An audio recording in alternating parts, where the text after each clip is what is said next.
Hey there, everybody. Thomasville Basecamp Trading. It is Thursday, June 4th. We're going to take a look here at a trade I'm currently in right now. That is CVS. You can see here's my open position.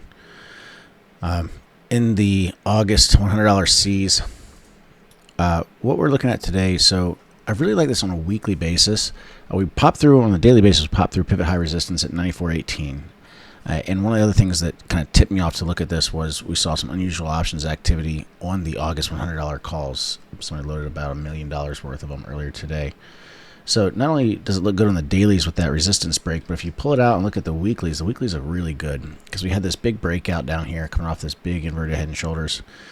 And we've now consolidated for a couple of weeks, held the $90 level, and then triggered what we call a bull flag or bullish inflection on the weeklies here by breaking last week's high.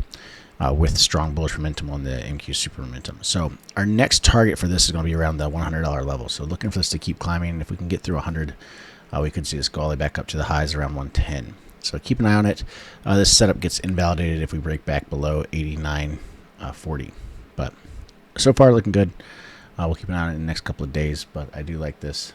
And this is kind of with a daily and a weekly setup in our favor, plus unusual options, because it's a much higher probability trade of success. But that's it for today. See you in the next one, everybody. Until next time, happy trading.